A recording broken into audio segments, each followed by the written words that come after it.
Well, this has been quite a week for New Zealand's increasingly pathetic-looking Prime Minister. The one who, a few months ago, had no idea what a woman was, is now also going around the world for his absolute gaslighting of the thousands and thousands of New Zealanders who suffered under the brutal regime of Jacinda Ardern, with Chris Hipkins absolutely panting at her elbow to endorse and enforce on her behalf.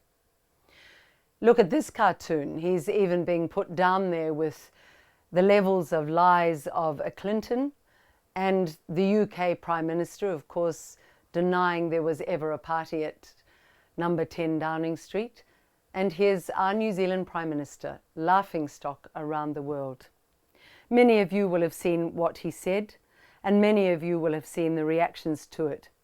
Here it is as a reminder. And look at the two behind, particularly Sepuloni. Look at her face as she watches her Prime Minister blatantly lying to the people of New Zealand.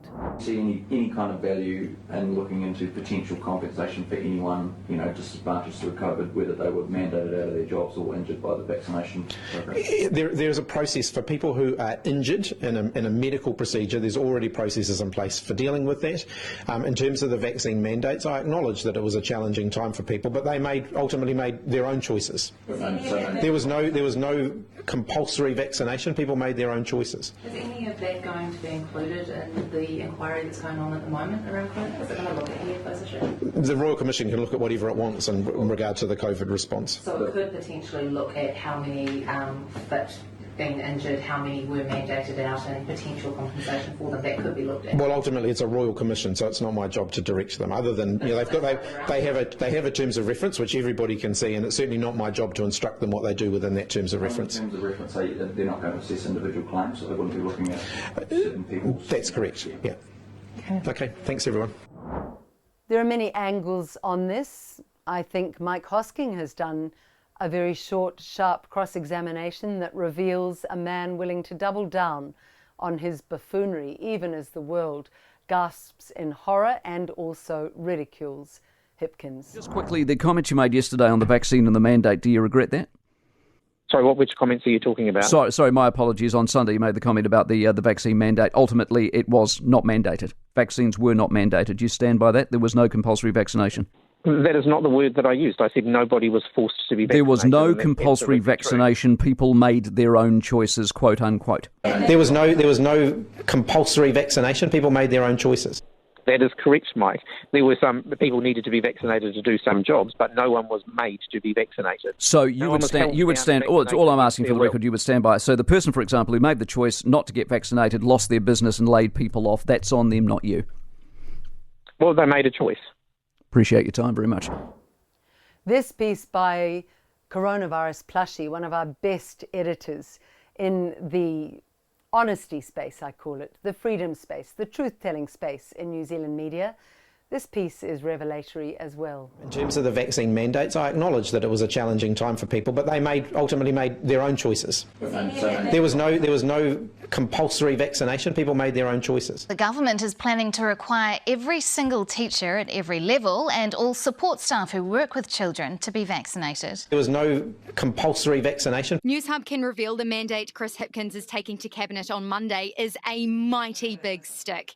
Every educator who works with a child will have to be vaccinated. People made their own choices. I can now confirm that we'll be extending this requirement to large parts of our health and education workforces as well. There was no compulsory vaccination. Cabinet's agreed that high-risk workers in the health and disability sector will need to be fully vaccinated by the 1st of December. People made their own choices. This includes general practitioners, pharmacists, community health nurses, midwives, paramedics, and all healthcare workers in sites where vulnerable patients are treated, including intensive care units. There was no compulsory vaccination. We'll also be including certain non-regulated healthcare workforces, including aged residential care, home and community support services, kaupapa Māori health providers, and non-government organisations that provide health services. People made their own choices. Schools and early learning staff and the support people who work with them, who have contact with children and students, will need to be fully vaccinated by the 1st of January 2022. There was no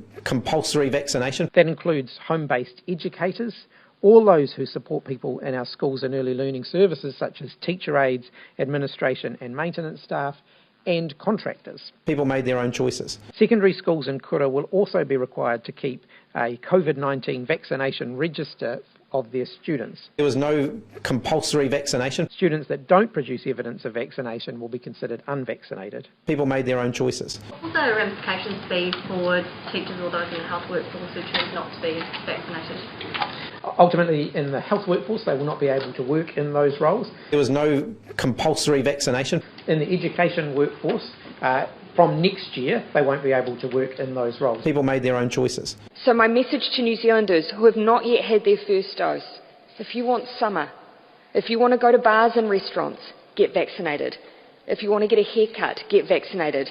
If you want to go to a concert or a festival, get vaccinated. If you want to go to a gym or a sports event, get vaccinated.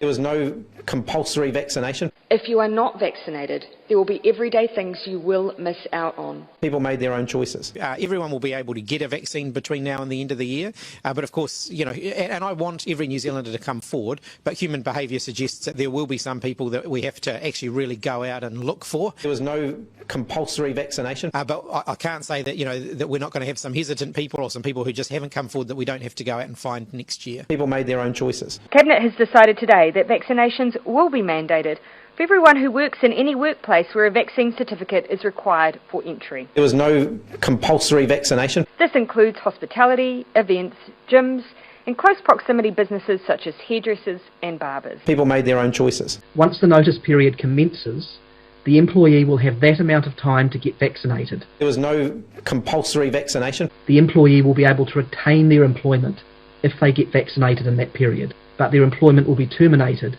if they do not. A mighty big stick. People made their own choices.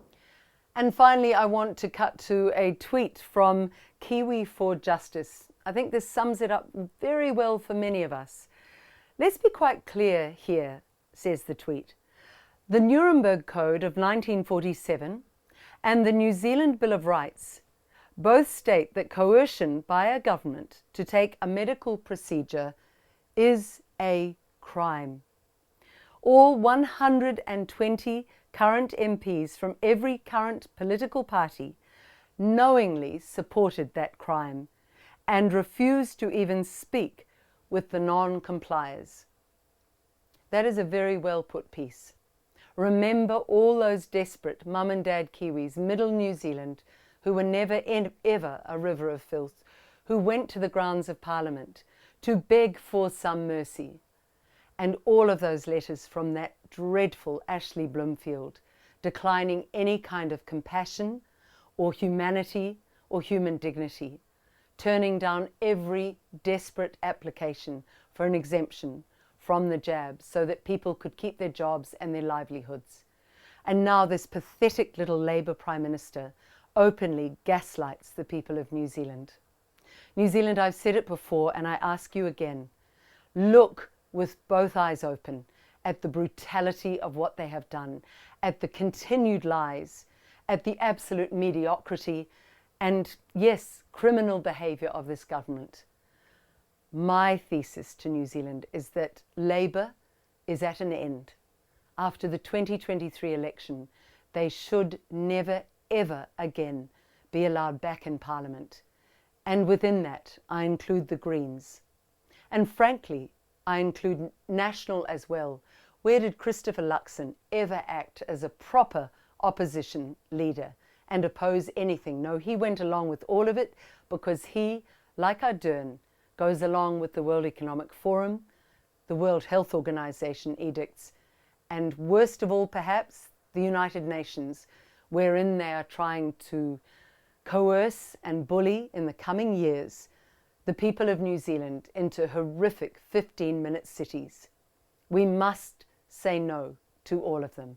We must include their David Seymour, who is absolutely a WEFer and was deeply disappointed not to go off to China for the summer ghastly WEF conference that we all shudder as we see these leaders that we have not given our permission to go race to see themselves in the big chairs at the front of the room.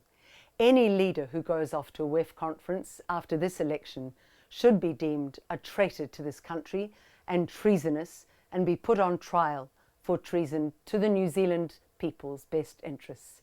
Enough of all this nonsense. Enough of the 120 in there. And enough forever of Chris Hipkins and Labour.